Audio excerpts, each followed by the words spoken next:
నమస్కారం. City news తెలుగుకి స్వాగతం. ఈనాటి వార్తా విశేషాలు. తిరుపతి తొక్కిసలాటలో గాయపడి ఆసుపత్రిలో చికిత్స పొందుతున్న వారిని వైఎస్ జగన్మోహన్ రెడ్డి పరామర్శించారు.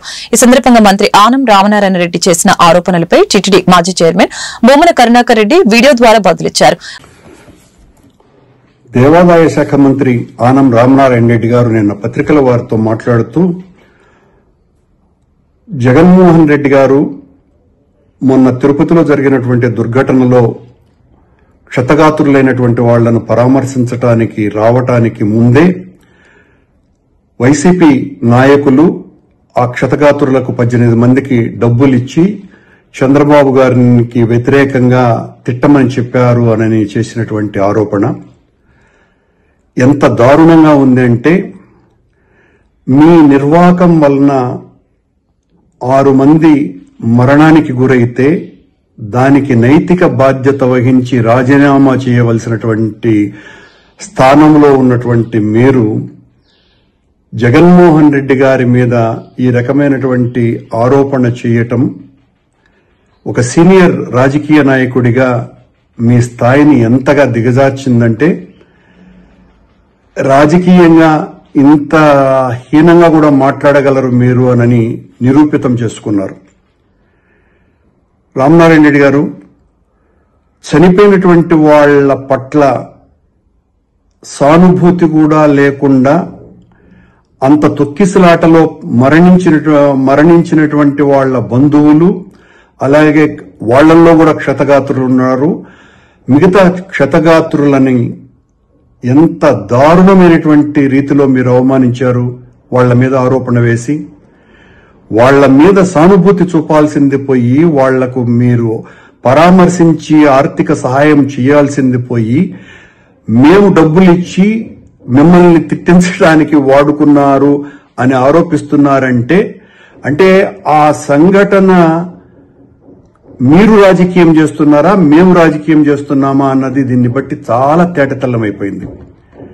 అంటే మీకు క్షతగాత్రుల మీద కూడా సదభిప్రాయం లేదు. చనిపోయినటువంటి వాళ్ల కుటుంబీకులు అందులో ఉన్నారు.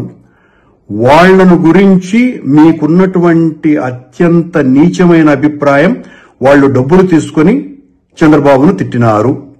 ఇది మీ ఆరోపణ. ఇంతకంటే దారుణం మరొకటి ఉన్నదా? ఈ మొత్తం ఎపిసోడ్లో వైసీపీ నాయకులు లేకపోతే మేము గాని ఎవరం కూడా మీ పాత్రకు సంబంధించి ఏమి మాట్లాడలేదు కాబట్టి, తద్వారా మీరు నా అస్తిత్వం ఎక్కడ తగ్గిపోతుందోనని ఈ రకమైనటువంటి ఆరోపణలకు దిగినారో లేదో దిగినారేమో అర్థం కావటం లేదు. క్షతగాత్రులను అవమానపరచటం, చనిపోయినటువంటి వాళ్ల కుటుంబీకులను అత్యంత నీచంగా భావించటం, ఇంతకంటే దారుణం మరొకటి లేదు. అలాగే మేము అక్కడికి వచ్చినప్పుడు జగన్మోహన్ రెడ్డి గారిని అక్కడికి ఆసుపత్రికి రాకుండా చేయటం కోసమని అడుగడుగున ఆటంకం కలిగించింది మీ ప్రభుత్వం. దారిలో ఒక మాజీ ముఖ్యమంత్రిని అడ్డుకోవటానికి ట్రాక్టర్లు అడ్డుపెట్టి ఇంత నీచంగా వ్యవహరించింది మీ ప్రభుత్వం. ఇంతకంటే దారుణం మరొకటి ఉన్నదా? మీరు ఎన్ని రకాలైనటువంటి దుర్మార్గపు చర్యలు చేశారో జగన్మోహన్ రెడ్డి గారిని అడ్డుకోవటానికి. జగన్మోహన్ రెడ్డి లాంటి ఒక ప్రజానాయకుడు వచ్చినప్పుడు పోలీసులు కనీసమైనటువంటి భద్రత కూడా ఇవ్వకుండా, మేము ఆసుపత్రిలో పరామర్శించడానికి వస్తే పవన్ కళ్యాణ్ ఉద్దేశపూర్వకంగా ఆసుపత్రిలో దాదాపు 2 గంటలకు పైగా అక్కడ ఉండటం, జగన్మోహన్ రెడ్డి గారు వచ్చినారని తెలిసినప్పటికీ కూడా కావాలనే ఆయన్ను ఆసుపత్రిలోకి రానివ్వకుండా చేయటం కోసమని తన ప్రోగ్రామును మరింత పొడిగించుకోవటం, ఇవన్నీ మీ కళ్ళకు కనపడలా. అట్లాగే నిన్న డబ్బులిచ్చినటువంటి మేము ఈ డబ్బులిచ్చినామని వైసీపీ వాళ్ల మీద మీరు ఏదైతే ఆరోపణలు చేస్తున్నారో అవన్నీ సీసీ కెమెరాలలో రికార్డ్ అయినాయి అని చెప్తున్నారు. రామనారాయణ రెడ్డి గారికి ఛాలెంజ్ చేస్తున్నాం. అది నిజమైతే, మీరు నిజంగా దేవుడి మీద భక్తి కలిగినటువంటి వాళ్ళైతే ఆ సీసీ కెమెరాల ఫుటేజ్ ని బయట పెట్టాలి. మేము డబ్బులు ఇచ్చినట్టుగా మీరు నిరూపించాలి. నిరూపించలేకపోతే, ఎందుకంటే సీసీ ఫుటేజీలు మీ అధీనంలోనే ఉంటాయి, నిరూపించలేకపోతే వెంటనే మీ పదవికి రాజీనామా చేయాలి. మమ్మల్ని అసలు జగన్మోహన్ రెడ్డి గారు వచ్చేంత వరకు మమ్మల్ని ఆసుపత్రి ముఖం వైపు కూడా రానివ్వలేదు మీ పోలీసు, మీ అధికార గణం.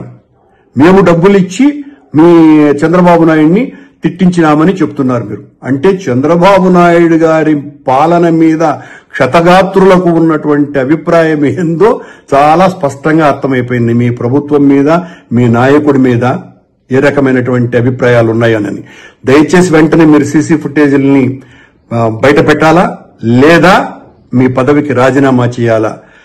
ఇంత నీచంగా వ్యవహరించినాను నేను, నా తప్పిదం ఇదేనని మీరు మీ పదవికి రాజీనామా చేయాలి. మీ చర్య ఎలా ఉన్నది అంటే, మీ పార్టీలో మీ పదవి దేవాదాయ శాఖ మంత్రి అయినప్పటికీ కూడా మిమ్మల్ని పట్టించుకునే వాళ్ళు ఎవరు లేరు కనుక, అదేదో సామెత ఉంది, తోలుగుడ్డు పెట్టే కోడికి ఎంత విలువ ఉందో నిజమైన గుడ్డు కాకుండా తోలుగుడ్డు పెట్టేటువంటి కోడికి, ఆ రకమైనటువంటి కోడిగా మీరు తెలుగుదేశం ప్రభుత్వంలో మంత్రిగా ఉన్నారు. తోలు గుడ్లు పెట్టేటువంటి కోడిగా మీరు ఆ సీసీ ఫుటేజ్ని వెంటనే ఈ రోజే బయట పెట్టాలి. మేము డబ్బులు ఇచ్చినట్టు నిరూపించాలి, లేదా పదవికి రాజీనామా చేయాలి. ఈ వార్తలు ఇంతటితో సమాప్తం. పరక బులెటిన్ మళ్ళీ కలుద్దాం. నమస్కారం.